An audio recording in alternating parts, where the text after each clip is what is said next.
Good morning student. आज हम कक्षा 9वीं साइंस का छठा चैप्टर वनस्पतियों का वर्गीकरण पढ़ने जा रहे हैं।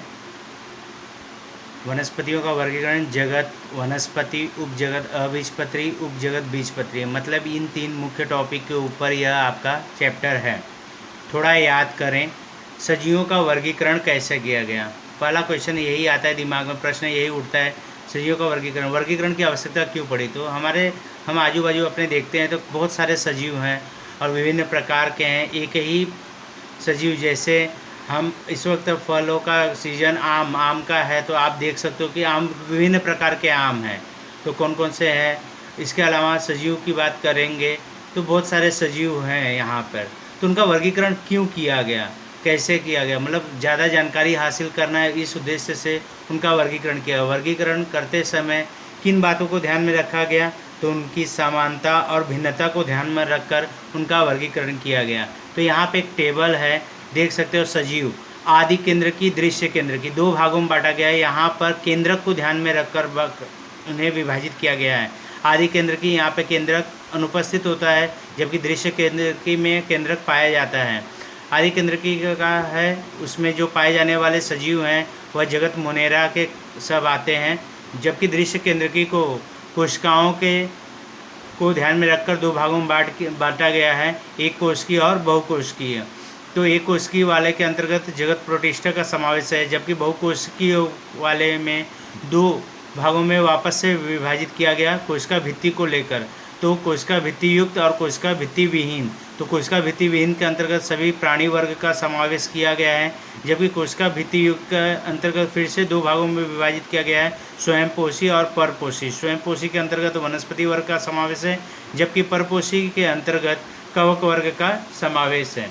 सजीवों का अध्ययन करने हेतु रॉबर्ट व्हिटाकर, ये वैज्ञानिक हैं, 1959 में इन्होंने पंचजगत वर्गीकरण पद्धति का किया इस्तेमाल, और वहाँ पर उन्होंने 5 बातों के बारे में बताया। किसके बारे में, जगत मोनेरा, जगत प्रोटिस्टा, कवक, वनस्पति तथा प्राणी, इन 5 समूहों में रखकर उनका वर्गीकरण किया गया है। इन्होंने बताया हमारे आसपास के परिसर को हरा भरा रखने वाले वनस्पति जगत में कौन कौन से रहस्य छिपे हैं, उनमें कौन कौन सी विविधता पाई जाती है, इन्हें हम देखेंगे। तो सबसे पहला अब बात कर लेते हैं जगत वनस्पति।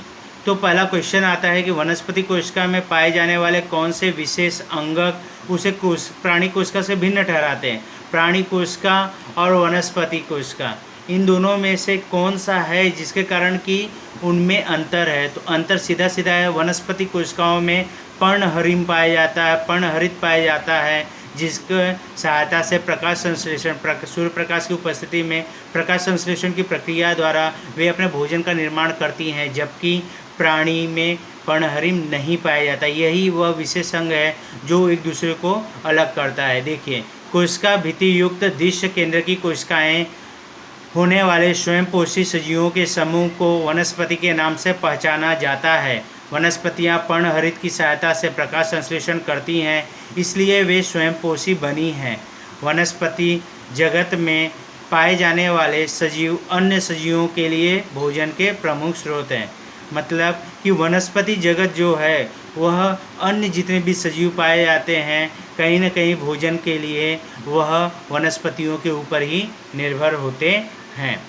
वनस्पतियों को वर्गीकरण का आधार क्या बेस है, क्या आधार है, किस चीज़ को लेकर उनका वर्गीकरण किया जाए, इस चीज़ को ध्यान में रखते हुए यहाँ पर मुख्यतः 5 बातों को लेकर वर्गीकरण के लिए कहा गया है।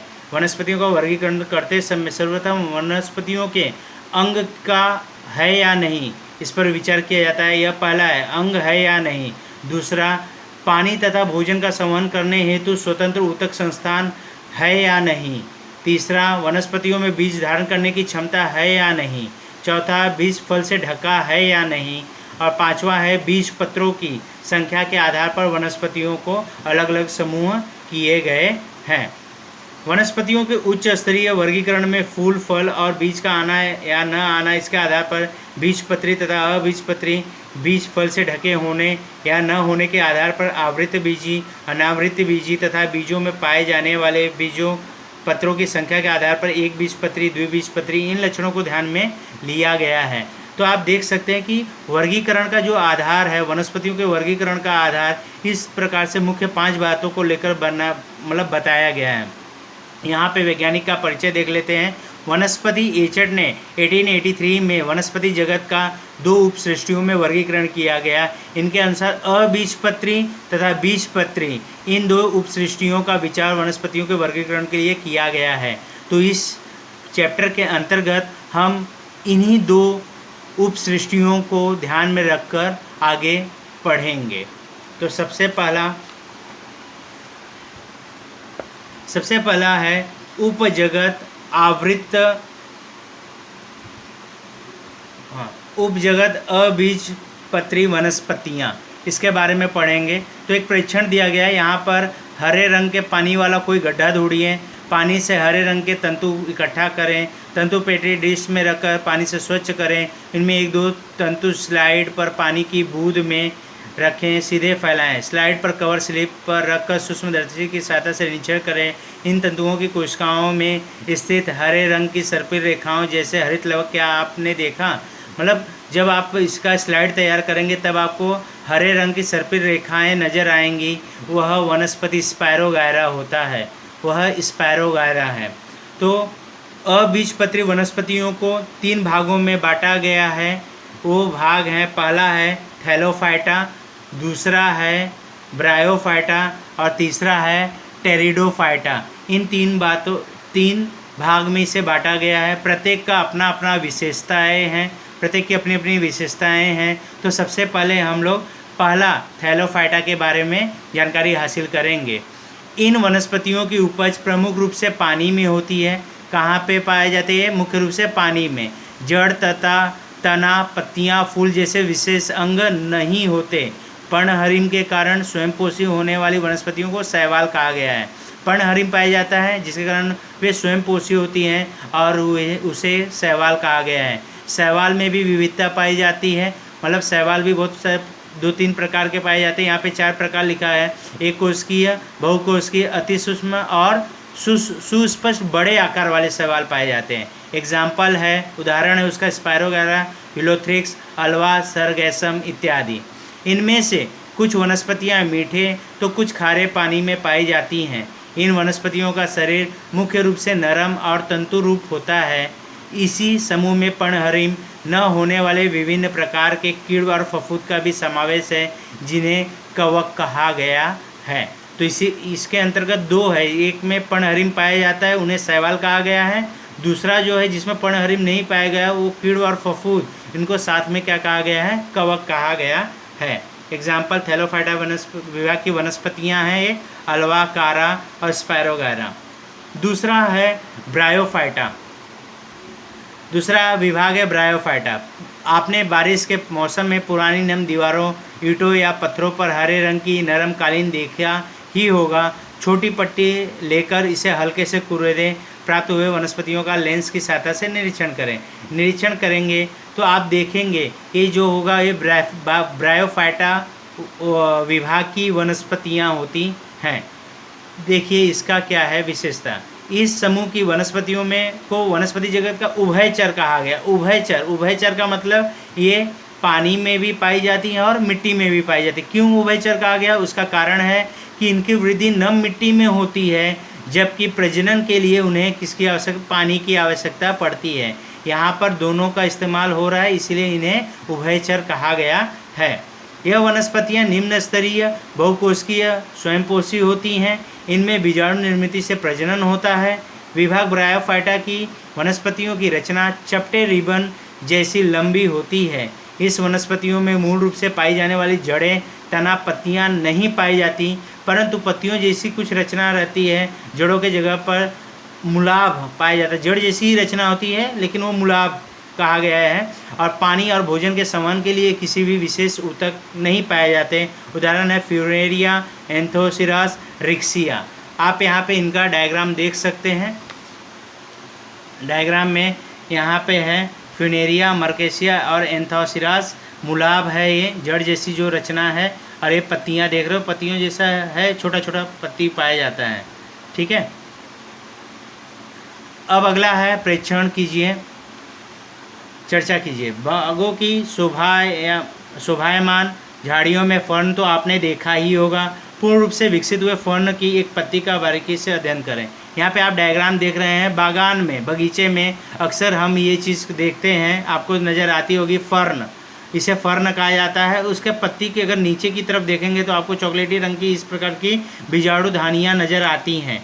तो विभाग टेरिडोफाइटा के अंतर्गत क्या है, इसकी विशेषता पहले पढ़ लेते हैं। इस विभाग का वनस्पतियों में जड़, तना तथा पत्तियों जैसे अंग स्पष्ट रूप से दिखाई देते हैं, परंतु इनमें पुष्प व फल नहीं पाए जाते हैं। जल तथा अन्य पदार्थों के संवहन के लिए स्वतंत्र ऊतक पाए जाते हैं। इनका प्रजनन पत्तियों के निचले भाग पर पाए जाने वाले बीजाणुओं से होता है। ये जो बीजाणु धानियाँ हैं, इनके ही माध्यम से प्रजनन करती हैं। ये उदाहरण है फर्न, नेप्रोलेपिस, मार्सेलिया, टेरिस, एटम, इक्विसेटम, सिलेजिनेला, लाइकोपोडियम।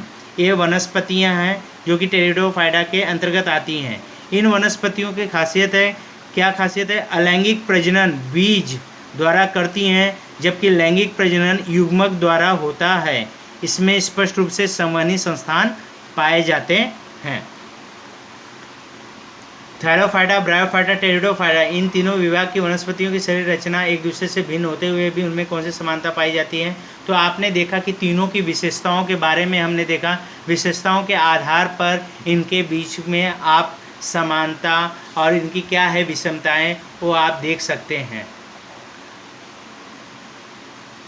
देखिए, इन सभी में प्रजनन बीजाणु द्वारा होता है। मुख्य जो समानता है वह क्या बताया गया है? प्रजनन जो है बीजाणुओं के माध्यम से हुआ है। इनमें शरीर की प्रजनन संस्थान अप्रकट होने के कारण, प्रजनन संस्थान अप्रकट मतलब दिखाई नहीं देती होने के कारण इन्हें अबीजपत्री कहा गया है। तो ये था उपजगत अबीजपत्री के बारे में हमने पढ़ा। अब दूसरा है उपजगत बीजपत्री। बीजपत्र, जिसमें बीजपत्र पाए जाते हैं, उनके बारे में है। जिन वनस्पतियों में प्रजनन के लिए विशेष ऊतक होते हैं तथा वे बीज उत्पन्न करते हैं, उन्हें हम बीजपत्री वनस्पतियाँ कहते हैं। बीजपत्री वनस्पतियाँ कहते हैं।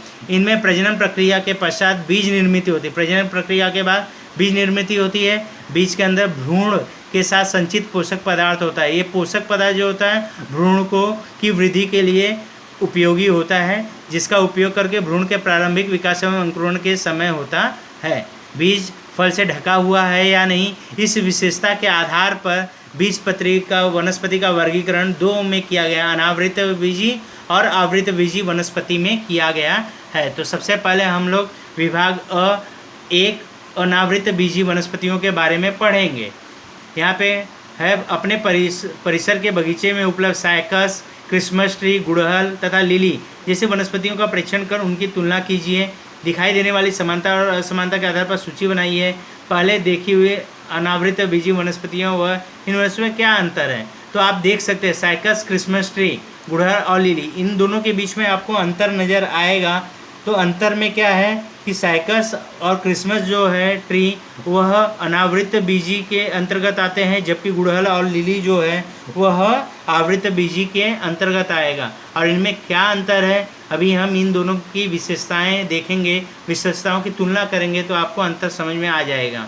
अब इनकी विशेषताएं देखते हैं। अनावृत बीजी समूह की वनस्पतियाँ बहुधा सदाहरित, बहुवार्षिक व काष्ठमय होती हैं। काष्ठमय से तात्पर्य है कि लकड़ी उनकी ठोस होती है, सदाहरित है, हमेशा हरा भरा रहता है, बहुवार्षिक होती है, काफ़ी दिनों तक ये रहती हैं। इन वनस्पतियों की तनों की शाखाएं नहीं होती, तनों के अंदर शाखा पेड़ों के जैसे नहीं नज़र आती हैं। पत्तियां चक्रीय मुकुट का निर्माण करती हैं। यहाँ पे आप देख सकते हो चक्रीय मुकुट है, मुकुट रूप में, चक्र के रूप में मतलब गोलाकार होता है। इनमें नर व मादा एक ही वृक्ष के अलग अलग बीजाणु पर्ण पर होते हैं। इनमें बीज आवरण रहित होता है, अर्थात यह फल धारण नहीं करते, इसलिए ये अनावृत बीजी कहलाते हैं। अनावृत मतलब खुला बीज। हाँ, उदाहरण है साइकस, पीसिया, क्रिसमस ट्री, यूजा मोरपंखी, पाइनस देवदार, ये इनके अंतर्गत आते हैं। दूसरे विभाग की अगर बात करें, विभाग आता है आवृत बीजी वनस्पतियों का।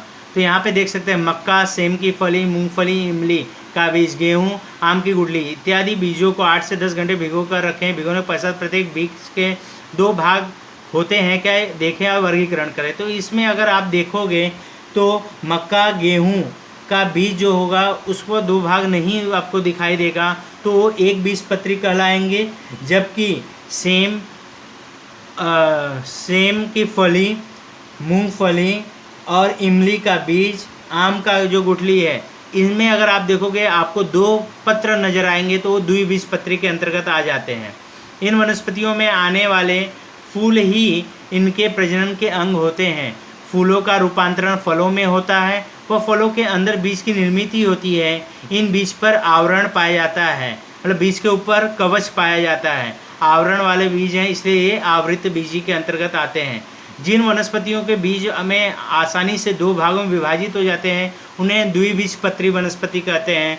परंतु कुछ ऐसे होते हैं जिनके दो भाग करना संभव नहीं होता है, वो एक बीजपत्री वनस्पति के अंतर्गत आते हैं। तो अब हम यहाँ पर अंतर, दोनों के बीच में अंतर देख लेते हैं कि एक बीजपत्री, द्विबीजपत्री वनस्पति और एक बीजपत्री वनस्पतियों में मुख्य अंतर क्या है। तो यहाँ पे 5 मुद्दे हैं: बीज, जड़, तना और पत्ती, फूल। ये 5 इनको लेकर है। तो द्विबीजपत्री में क्या होता है, जिनमें 2 बीजपत्र पाए जाते हैं। एक बीजपत्री में सिर्फ एक बीजपत्र पाया जाता है। जड़ की बात करें, इसकी मुसला जड़ें पाई जाती हैं। मुसला जड़ें मतलब एक दूसरे से जुड़ी हुई रहती, घनिष्ठ घना जड़ पाया जाता है। जबकि इनकी जड़ें होती हैं तंतुमय और रेशेदार होती हैं। तना इनका मजबूत होता है, सख्त तना होता है। बरगद का पेड़ इसका एग्जाम्पल है। यहाँ पर तना जो होता है 3 प्रकार बताया गया है। खोखला, बाँस आप जानते हैं, बाँस खोखला। आभासी केला का पेड़ आपने देखा है, उनमें देखोगे तो रेशेदार होता है। चक्ति स्वरूप में प्याज। पत्ती जालीदार सिरा विन्यास होता है। उनके जो पत्तियां होती हैं जब अगर सूख जाती है, अगर आप देखोगे सूख जाएंगे तो आपको जालियां नज़र आती हैं विभिन्न प्रकार की, तो जालीदार सिरा विन्यास होता है। इसमें समांतर सिरा विन्यास होता है, मतलब अगर देखेंगे तो समांतर, 2 लाइन के बीच में समांतर एक दूसरे को कट नहीं करती, मतलब जाली नहीं दिखाई देगा इसमें। फूल की बात करें तो फूल में 4 से 5 भाग होते हैं, तो चतुर्भागी या पंचभागी होता है। जबकि इनमें त्रिभागी होता है, 3 मतलब पत्र दिखाई देंगे, 3 पत्तियां मतलब नज़र आती हैं, पत्र नज़र आएंगे इसके अंतर्गत। ठीक है, तो ये था आपका पहला, ये जो छठा चैप्टर था वनस्पतियों का वर्गीकरण, इसके बारे में है। एक सारांश सब देख लेते हैं। वनस्पति जगत, हाँ, वनस्पति जगत को 2 भागों में बांटा गया है, अबीजपत्री और बीजपत्री। अबीजपत्री के अंतर्गत 3 भाग है, थैलोफाइटा, ब्रायोफाइटा, टेरिडोफाइटा। जबकि बीजपत्र को 2 भागों में बांटा गया है, अनावृत बीजी और आवृत बीजी। अनावृत बीजी का आपने देखा, जबकि आवृत बीजी को भी 2 भागों में बीज पत्रों के सहायता से बांटा गया, तो द्विबीजपत्री और एक बीजपत्री। इस प्रकार से हमने छठे चैप्टर वनस्पतियों का वर्गीकरण का हमने जानकारी हासिल किया है। धन्यवाद।